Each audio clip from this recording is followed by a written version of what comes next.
sister got this from Mexico. She went there last month. Oh, really? Very good. 1852, in 1852, the Illinois Central Railroad was building a spur north from the south end, from southern Illinois into Chicago. Believe it or not, that was not the original main line of the Illinois Central. They originally went from Freeport down to the Ohio River. When this spur was built in 1852, they were coming north from Kankakee, and they were trying to figure out how to get into downtown Chicago.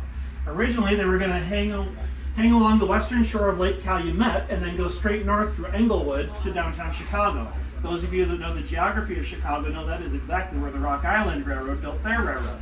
So the IC had to find somewhere else, and they chose to keep going northeast to Hyde Park and then along the lakefront.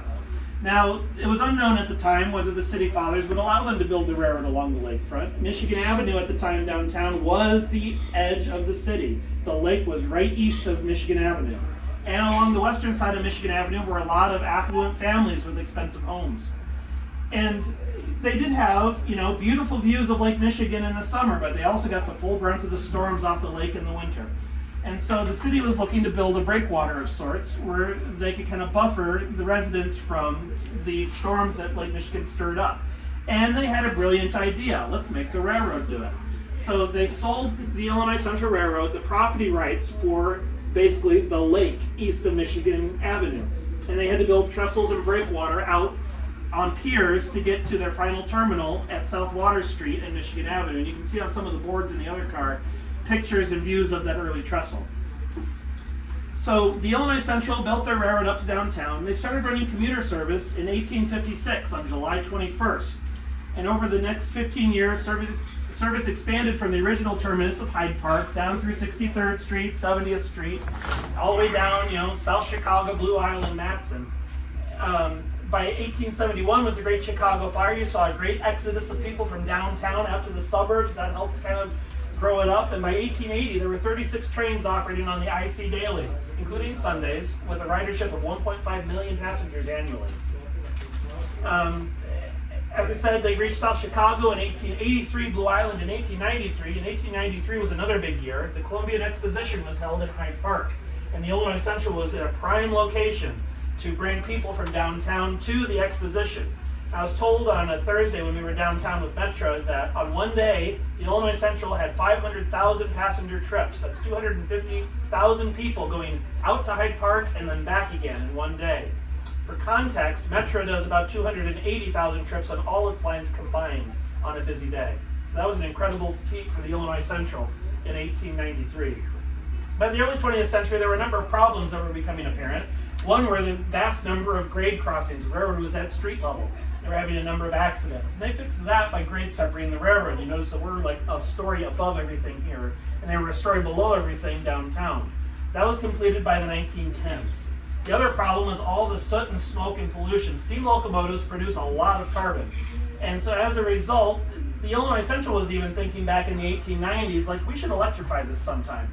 And then by 1919, the city passed an ordinance saying you will electrify by 1927. In addition to that, there was also kind of a land swap included in the ordinance. The Illinois Central had long desired to expand their yard facilities in downtown Chicago. For context, the area where Millennium Park is now was a huge railroad yard for the Illinois Central. And the city allowed them to do it in the 1919 ordinance, but they had to give up the riparian rights to the lakefront. That's the water rights along the lake. And that was all the way down to 51st Street. And that kind of transformation gave you things like Grant Park, Monroe Harbor, Museum Campus, Soldier Field, McCormick Place, and even the site of the 1933 World's Fair. So by the early 1920s, with the Illinois Central carrying over 19 million passengers annually, they began to look at electrification seriously. In 1922, they settled upon a 1,500-volt DC overhead wire system, ironically the same one in use today, and began acquiring brand new commuter cars from the Pullman plant right across the street here in anticipation of the electrification. By 1926, the railroad was electrified. They had 130 pairs of cars, one motor and one trailer being a pair. I'll talk about that in a second. And on July 21st, 1926, I want to say 2026, by July 21st, 1926, they ran the first commuter train electrified from downtown to 67th Street. By August 7th, the entire railroad to Matson, South Chicago, and Blue Island was electrified, and August 7th was Electrification Day, a major civic celebration in the city of Chicago, celebrating the newly electrified commuter operations. There was a parade on Michigan Avenue, as well as a party for 40,000 people at Soldier Field celebrating the cleanest day in Chicago history. Now for the technically minded, these two cars form up a pair. Each car is 72 feet long, can seat 84 people, and have just about that many standing in the aisles. This car, 1380, is what they call a trailer. It has seats and a cab to control the train, but no motors. It is completely dependent on the motor car, 1198, to propel it forward, and together they make a married pair. 1198 was built by the Pullman Company right across the street, and this car was actually subcontracted out to the Standard Steelworks in Hammond, Indiana, because they couldn't keep up with the demand for cars. So over the next 50 years, these electric commuter cars transformed the South Side, carried millions of passengers annually, and by the 1970s, they were looking for replacement because these cars were getting rather long in the tooth. By the 1960s, a lot of the commuter railroads in Chicago had nice, shiny, bi-level cars with air conditioning, and commuters on the South Side still had their rattan seats and the opening windows. The Illinois Central finally bought the Highliners in 1971, which could begin retiring and replacing these cars. They didn't have enough cars, though, and they had to hold out until 1979 with the second group of Highliners. These two cars in particular were retired in 1972, and the group of cars were sold to a scrap dealer in Birmingham. The Illinois Railway Museum was interested in a pair because it's kind of dealing with Chicago history. It's like, yes, we would like a pair, please. And the Illinois Central said, yes, you can buy a pair. We just sold a bunch of them to Birmingham, so we had to pay $3,000 for these cars and moved them out to our museum campus near Union, Illinois. And as a result, these are the only surviving pair of cars from the 1926 Electrification. So that ends my talk, kind of. If you have any questions, we'll be happy to talk out on the platform. We'd like you to exit the car out onto the platform, and if you want to see the interpretive displays of photographs of the next car, enter at the south end of that car. Thank you. All right. I did hear that a couple of the towns were very picky, like Huntley apparently. Yeah, they seem to have backed out of it.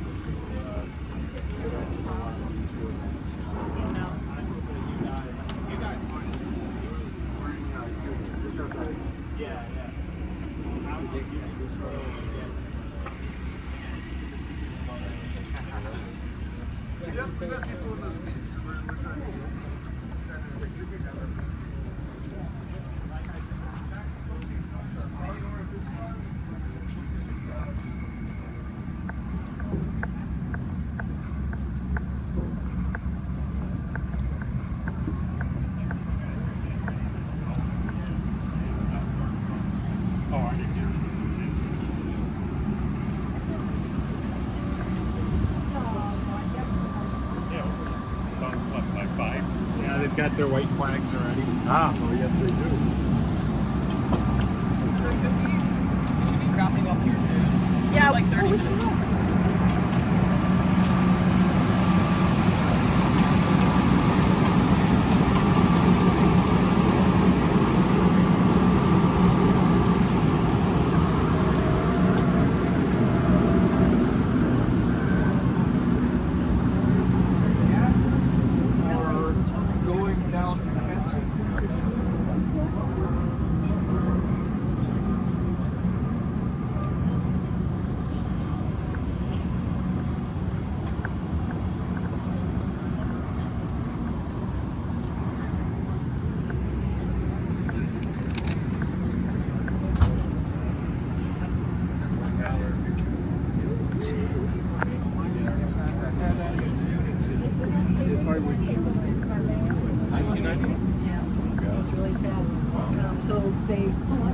Of course, I'm sorry. Yeah. So the Let me get that out of your way, sir. No, it's okay. The clock tower. They did it very authentically. It is 4 p.m. Sunday afternoon, They still have the old July 26, 2026 at the Metra Electric Station of 111th Street, Pullman. And we just saw the historic cars on display here for Pullman Railroad Days. Just recently rebuilt. Yeah. Pullman Railroad Days is in celebration of 100 years of electric rail operation here at Pullman. Yeah. The two The two Pullman built the two Illinois Central Railroad commuter cars in 1926 over at the plant and beyond the tracks there. You heard the lecture about that. And they're from the Illinois Railway Museum, and there's some Chicago South Shore and South Bend Railroad interurban cars on display here. And the crew thinks about 5 o'clock the Metra consist will go north to their Western Avenue Chicago yard, and the power is a trusty, reliable Electromotive Division, General Motors Corporation, LaGrange, Illinois Plant F40PH-3 locomotive where my career was based. Not until tomorrow. Wait. Pullman is on the south side of Chicago. We are 14 miles south of Chicago Union Station to the left. And the Metra line is the University Park Suburban District line, and beyond that is the Canadian National Railway Chicago subdivision. All this operation was originally the Illinois Central Railroad, and we saw the Pullman headquarters plant. Again, it's 89 degrees, a high of 91 today. Again, Sunday afternoon, July 26, 2026. The Metra Electric Station of 111th Street, Pullman, over and out.